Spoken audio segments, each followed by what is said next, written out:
Qatar की राजधानी दोहा पर इजराइल के द्वारा एयर स्ट्राइक करने के बाद कतर बहुत ही ज़्यादा नाराज़ हो जाता है वेस्टर्न नेशन से और खासकर यूएसए से। और उसके बाद कतर ने अपने यहाँ पे सभी अरब लीग के नेशंस को और ओआईसी को बुलाया और अपने यहाँ एक मीटिंग कंडक्ट करवाई। और इस मीटिंग में ये प्रपोजल निकल के आया कि पूरे मुस्लिम देश जो कि लगभग 55 से 56 के नंबर में है, जो सही मुस्लिम देश है, वो सब एक साथ मिलके एक नया अलायंस बनाएंगे और उसको नाम दिया जाएगा इस्लामिक नाटो। तो इस्लामिक नाटो का कॉन्सेप्ट अब फिर से रिवाइव हो चुका है। ये कॉन्सेप्ट तुर्की के द्वारा और पाकिस्तान के द्वारा, ईरान के द्वारा भी कई बार डिस्कस किया जा चुका था, लेकिन अब तक ये एक मिथ लग रहा था। लेकिन अब ये फिर से सत्य होता साबित हुआ दिख रहा है। और अगर इस्लामिक नेटो बन जाता है तो पूरी दुनिया के अंदर एक धर्म के आधार पर बनने वाला एक पहला संगठन होगा, जो कि पूरी दुनिया के लिए अब समझ लिए वर्ल्ड वार 3 के आने की शुरुआत हो जाता है। अब हमारे लिए क्यों इतना ज़्यादा ये खास है और इंडिया के एग्जिस्टेंस में ये क्यों इतना ज़्यादा परेशानी वाला है, क्योंकि इस जो भी ये नेशन बनेगा, जो भी इस्लामिक अलायंस बनेगा, इस्लामिक नेटो का अलायंस जो बनेगा, इसमें पाकिस्तान एक अहम भूमिका निभाएगा। क्योंकि इन सभी इस्लामिक नेशन में पाकिस्तान ही एक ऐसा नेशन है जिसके पास न्यूक्लियर वेपन है। तो अगर पाकिस्तान शामिल हो जाता है नेटो में और कभी इंडिया और पाकिस्तान का एक लड़ाई होता है, एक फुल फ्लेज वार होता है या फिर शॉर्ट टाइम का ही वार होता है, तो क्या इसमें सभी मुस्लिम देश इंडिया के ऊपर अटैक करेंगे? क्योंकि इंडिया के जो भी रिलेशंस है वो पाकिस्तान को छोड़ दें और तुर्की को छोड़ दें तो सबके साथ बहुत ही अच्छे रिलेशंस हैं, हमारे बहुत ही डीप रिलेशंस है यूएई के साथ और सऊदी अरब के साथ, ईरान के साथ भी। तो हम देखते हैं कि अब इससे क्या कंसिक्वेंसेस होते हैं और ये क्यों इस्लामिक नेटो बनाने का कॉन्सेप्ट आता है।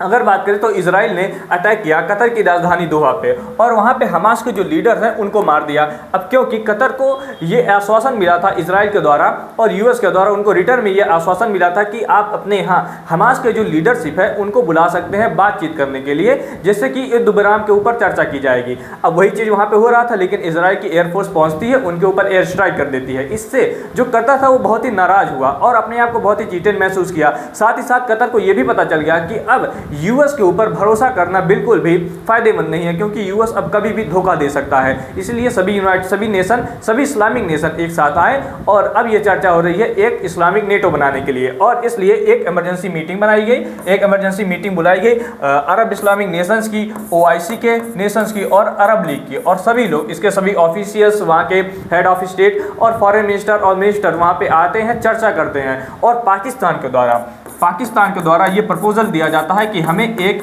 इस्लामिक नेटो बनाने की अब ज़रूरत है। अब इस्लामिक नेटो में नेटो की तरह आर्टिकल 5 होंगे, आर्टिकल 4 होंगे, वो क्या होंगे अभी इसके ऊपर कोई भी चर्चा नहीं हुई है। लेकिन हाँ, ये कॉन्सेप्ट आ गया है कि अब एक इस्लामिक नेटो बनेगा। अगर हम बात करें तो उस समय सितंबर के मिड में ही, लगभग कि 15-16 सितंबर के बीच में 2025 में सभी इस्लामिक नेशन के जो भी 55-56 जो देश हैं उनके सभी हेड ऑफ स्टेट और मिनिस्टर सभी लोग एक साथ आते हैं। इस तरह से वो मीटिंग करते हैं और उस मीटिंग में ये प्रपोजल दिया जाता है कि अब हम इस्लामिक नेशन बनाएंगे। और इस प्रपोजल को जो पिच करता है वो पिच करता है पाकिस्तान, क्योंकि पाकिस्तान पूरे इस्लामिक नेशन में एक अकेला ऐसा देश है जिसके पास न्यूक्लियर वेपन है। तो इसके बातों को भी थोड़ी सी इंपॉर्टेंस दी जाती है यहाँ पे। अगर हम बात करें तो इस मीटिंग के दौरान जो बात निकल के आया उसमें पाकिस्तान के जो डेलीगेशन था, जिसमें उनके डिप्टी पीएम भी थे, फॉरेन मिनिस्टर भी थे, उन्होंने पब्लिकली अर्ज किया और ये कहा कि अब हमें बनाना चाहिए एक इस्लामिक नाटो। और इसके साथ ही साथ कई देशों ने इनका समर्थन भी किया, क्योंकि टर्की के द्वारा, ईरान के द्वारा पहले भी कहा जा चुका है कि हमें अपनी सिक्योरिटी के लिए खुद जिम्मेदारी लेनी होगी और एक हमें इस तरह से मिलिट्री अलायंस को फॉर्मेशन करना होगा। और साथ ही साथ इसमें जो हम कहें इजिप्ट, तो इजिप्ट इस समय सबसे ज़्यादा बड़ा सैनिक रखता है। मतलब अगर पूरे इस्लामिक नेशन की बात करें तो सबसे बड़ी जो आर्मी है वो इजिप्ट की है। तो इजिप्ट भी इस आइडिया को पिच करता है, क्योंकि अगर इस्लामिक नाटो बनता है तो इजिप्ट जो होगा उसमें बहुत ही बड़ी भूमिका निभाएगा। हो सकता है कि इजिप्ट भी उसका हेड बने। तो इस तरह से यहाँ पे बात आती है। पाकिस्तान इस अरब इस्लामिक नेशन का एक ऐसा देश होगा जिसके पास खुद का न्यूक्लियर वेपन है। साथ ही साथ इजिप्ट एक ऐसा देश है जिसके पास बहुत ही बड़ी आर्मी है, मतलब पूरे अरब की सबसे बड़ी आर्मी इसी के पास है। साथ ही साथ टर्की और ईरान, जो कि पहले ही इस टाइप के मिलिट्री अलायंस बनाने का प्रपोजल दे चुके थे, वो भी इससे बहुत ही ज़्यादा खुश होते हैं और कहते हैं कि हमें इस तरह से एक अलायंस बनाना चाहिए। और इस तरह से सारे नेशन एक साथ आते हैं। तो अगर हम बात करें तो अगर ये अलायंस बनता है तो कैसे बन सकता है, और अगर नहीं बन सकता है तो क्यों नहीं बन सकता है। तो इसके बारे में अगर बात करें, प्रैक्टिकलिटी की बात करें, तो अगर ये बन रहा है तो ये कैसे बन सकता है, क्योंकि टॉक अबाउट कोऑर्डिनेटेड इंटेलिजेंस, अगर हो सकता है मिलिट्री अलायंस बने तो हो सकता है कि ये सारे अरब नेशन के जो इंटेलिजेंस है, जो इनकी शेयरिंग्स हैं, लाइक उनके टास्क फोर्स पेट्रोलिंग करना और जो भी इनके सैटेलाइट है उसके माध्यम से पूरे कंट्री की सिक्योरिटी करना या फिर पूरे अरब नेशन की सिक्योरिटी करना मिडिल ईस्ट में, और जो मिडिल ईस्ट के साथ साथ जो सेंट्रल एशिया के अंदर जो भी मुस्लिम कंट्री है वो एक दूसरे के साथ कोऑर्डिनेट करें स्पेस के मामले में। साथ ही साथ टास्क फोर्स बनाएं कि अगर किसी एक देश पे अटैक होता है तो हम दूसरे देश के मदद करने के लिए आएंगे।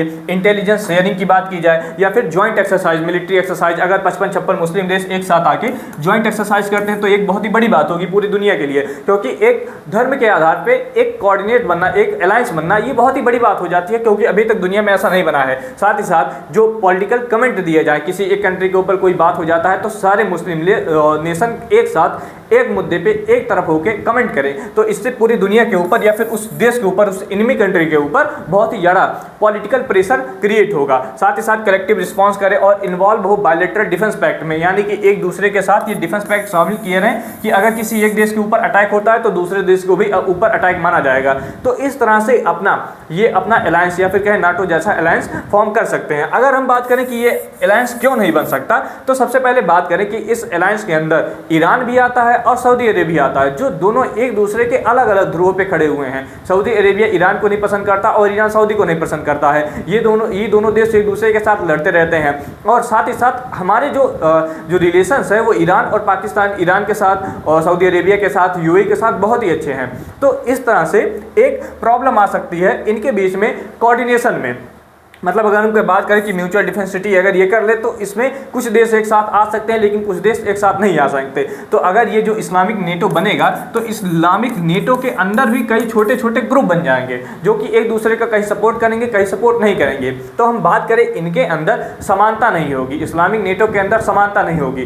तो लेकिन अगर ये सारी चीज़ें सॉल्व कर ली जाती हैं इस्लामिक नेशन के द्वारा तो इस्लामिक नेशन या फिर इस्लामिक नेटो बन सकता है। लेकिन क्योंकि ये बहुत ज़्यादा मुश्किल है कि अगर जो सऊदी है और सऊदी अरब है और साथ ही साथ ईरान है, इनमें अलग अलग मुस्लिम कम्युनिटी के लोग रहते हैं, जैसे एक में शिया रहते हैं और एक में शिया और सुन्नी रहते हैं। तो इनके बीच में कभी भी बात बनता नहीं है। तो इन दोनों के बीच में कुछ एग्रीमेंट हो ये बहुत ही ज़्यादा इम्पॉसिबल लग रहा है। तो इस तरह से जो भी ये फॉर्मेशन हो रहा है इस्लामिक नेशन का, उसमें ये सारे हर्डल्स हमें देखने के लिए मिल रहे हैं। अब हम बात करें इंडिया के लिए, तो क्योंकि अगर ये इस्लामिक नेशन बन रहे हैं तो इसमें पाकिस्तान भी होगा और पाकिस्तान और हमारा पुराना एक दुश्मन का रिश्ता रहा है। तो अगर पाकिस्तान किसी भी तरीके से इंडिया के ऊपर अटैक करता है तो इंडिया उसके रिस्पांस में 100% रिटेलिएट करेगा और बहुत ही बढ़िया से रिटेलिएट करेगा, जो कि हमने ऑपरेशन सिंदूर के अंदर देख लिया है।